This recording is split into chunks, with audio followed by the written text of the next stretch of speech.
네, 경제 소식을 빠르고 친절하게 전달해 드립니다. 오늘 굿모닝 경제는 한양대학교 경제금융대학 이정환 교수와 함께하겠습니다. 교수님 어서 오세요. 어서 오십시오. 자, 오늘 새벽에 이달 초에 열렸던 FOMC 의사록이 지금 발표가 됐습니다. 안 그래도 이제 긴축이 장기화하는 거 아니냐 이런 우려가 계속 나오고 있는데 회의 내용이 좀 어땠나요? 회의 내용 자체는 사실 연준이 지금까지 한 얘기를 공고화했다 했던 얘기를 정확하게 다시 한번 말했다라고 보시면 될 것 같고요. 일단 경제 인식 차원에서는 인플레이션이 조금 줄어들고 있지만 아직까지 타겟보다 흔히 말하는 목표치보다는 너무 높다. 목표치는 2% 수준인데 이거가 너무 높게 유지되고 있기 때문에 조심해야 된다라는 그런 측면이 나왔고요. 특히 이제 노동시장이 중요하다라고 이야기하는 노동시장 차원에서 아무래도 계속 실업률 같은 것들이 낮고 신규 실업수당 신청 같은 것들이 낮으면서 결국은 노동시장이 굉장히 그냥 수요 위주, 아직까지 공급보다는 수요가 많은 상황임을 지적하고 이에 따라 임금이 올라가게 되면서 물가 상승 압력을 자극시킬 수 있다라는 그런 점을 지적했습니다. 또 이제 향후 금리 인상 방향으로서는 앞으로도 이런 인플레이션 기조가 잡히기 쉽지 않을 것 같기 때문에 몇 번은 금리 더 인상해야 될 것 같다라고 이야기를 하고 있고요.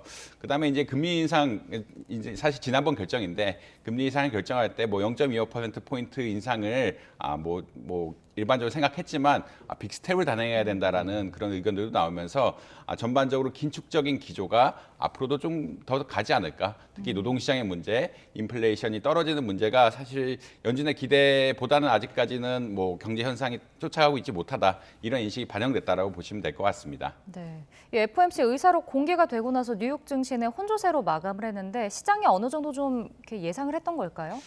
사실 크게 두 가지 이유가 있을 텐데요. 사실 어제 굉장히 안 좋았죠. 어제 올해 들어서 주식시장이 제일 안 좋은 날이라고 말할 정도로 어떻게 보면 다우존스 지수 같은 큰 지수 역시 2% 이상 하락하면서 시장이 굉장히 안 좋았습니다. 네. 그래서 미리 반영된 측면이 하나가 있었다라고 말씀드릴 수 있겠고요.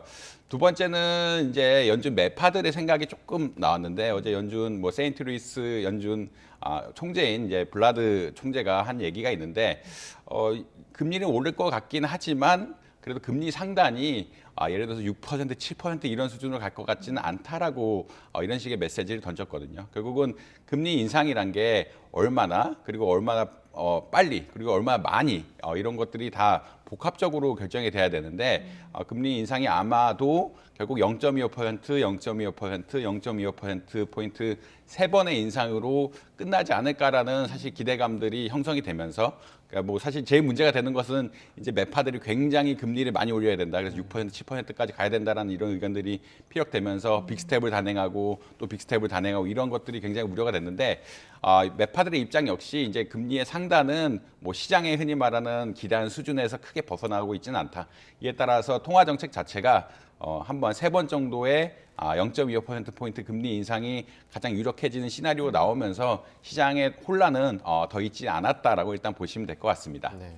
사실 연초에 저희가 기대했던 것보다는 계속해서 좀 전망이 안 좋게 나오고 있는 건 사실인데 그래서 그런지 지금 달러도 하락하는가 싶더니 다시 강달러가 지금 돌아왔습니다. 1,400원, 1,300원대를 지금 돌파한 상황인데 국내 증시도 그에 따라서 좀 고전을 면치 못하고 있죠.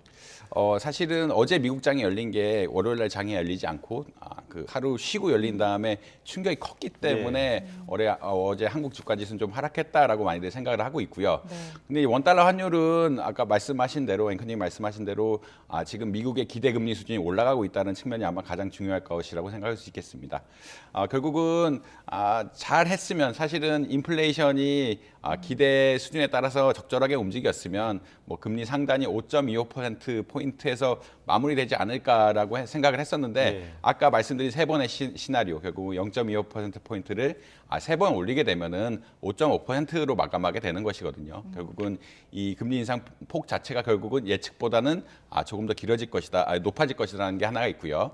그다음에 인플레이션 압력이 이렇게 줄지 않으면서 이런 고금리 기조가 올해 안에 해소되기는 또 어렵지 않냐 이런 전반적인 컨센서스가 생기면서 흔히 말하는 미국의 기준금리에 대한 기대감이 굉장히 올라가게 되고 이에 따라서 미국의 장기채 금리 같은 것도 또 올라가게 되고 이런 현상들이 발생하면서 결국 미국의 금리 수준이 우리나라 현재 그러니까 과거에 기대했던 것보다는 높을 것이다라는 것들이 이제 외환시장에 큰 영향을 미쳤죠.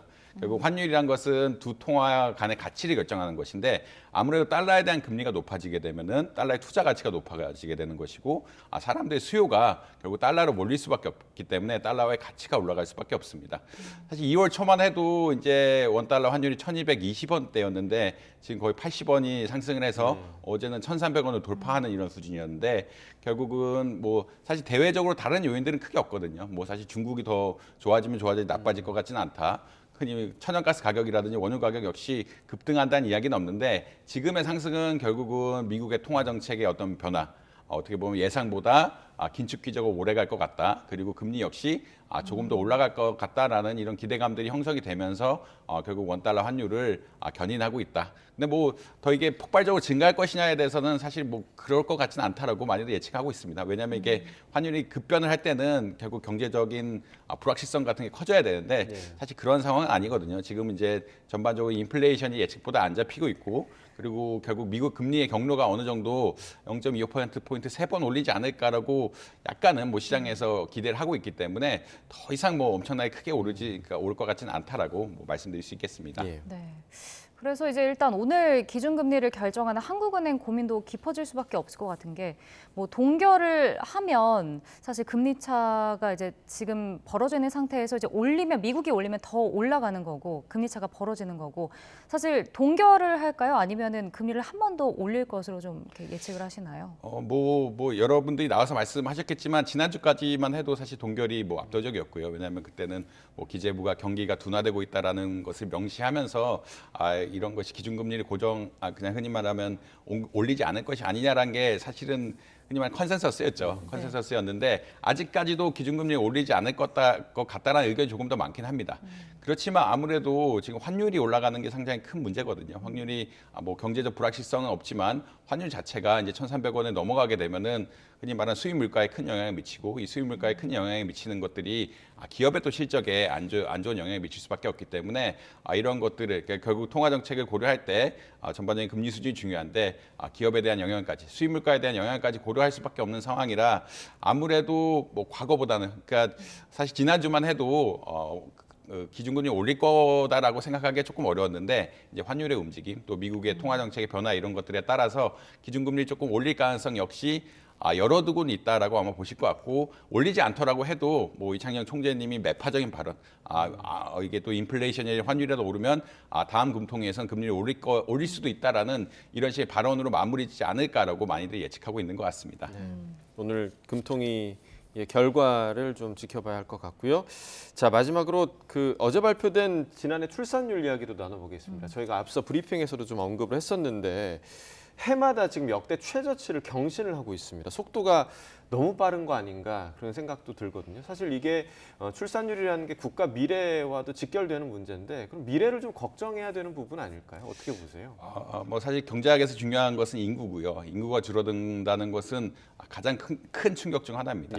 사실 2012년에 제가 봤을 때는 48만이 출생아였거든요. 출생아 수가 48만이었는데 지금 10년 만에 반토막이 난 건데 크게 봐서는 이 추세는 너무 빠르다라고 일단 말씀드릴 수 있겠고 그다음에 이게 반등하기 어렵다라는 것 역시도 많은 경제학자들 사이에서 지적되고 있습니다.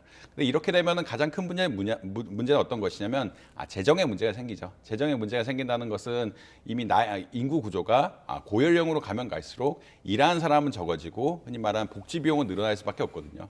그럼 일하는 사람들이 내야 되는 세금이 굉장히 늘어나게 됐고요. 세금이 늘어나게 되면은 일하는 사람들 또 소득을 쓸 수가 없고 이렇게 되면 소비가 위축되는 이런 현상들이 발생하면서 재정에 대한 위기가 아마 가장 큰 문제로 도래할 가능성이 높다. 뭐 국민연금도 비슷한 이야기입니다. 국민연금도 못 받는다는 이야기인 게 결국 인구가 많았으면은 지금 현 국민연금 체제로도 충분히 지급이 가능한데 이제 인구가 줄어드니까 이 추세로는 지금 수준의 국민연금 지급할 수 없다라는 게 사실 결론이었거든요. 그게 복지비 문제가 가장 큰 것으로 지적될 수가 있고요. 그다음에 이제 흔히 말하는 세대 간 갈등이죠. 지금 세대들이 결국은 사회 모든 자산, 뭐 집이라든지 부를 가지게 되고 젊은 세대들은 이렇게 사회의 동력을 떨어지게 되면은 사실 젊은 세대들이 부를 가지기 어렵습니다. 흔히 말하는 흔히 말하는 세대 간의 자산 배분에 문제가 생기게 되고 젊은 층들이 피해 의식이 생길 수밖에 없다. 결국은 고령층, 그러니까 노령층에 어떻게 보면은 부가 집중이 되고 젊은이들은 점차 부를 쌓아가기 어려운 구조가 되면은 세대 간 갈등 갈등이 심해지게 됩니다. 근데 세대 간 갈등이 심해지게 되면 결국 또 애를 안 낳게 되게 출생아가 또 떨어지는 이런 현상들이 발생할 수가 있기 때문에 아마 정부에서는 지금 적극적인 정책을 펴서 혁신적인 뭐 흔히 말하는 아예 전환적인 정책을 펴서 바꿔야 되는 것이 아니냐라는 논의가 많이 나오고 있다라고 보시면 될 것 같습니다. 뭐 여러 대책들이 여러 정부가 지나면서 계속해서 발표가 되고는 있지만 효과를 보지 못한다는 게 지금 가장 안타까운 점이고 걱정되는 점인 것 같습니다. 한양대학교 이정환 교수와 경제 이야기 나눠봤습니다. 고맙습니다. 고맙습니다.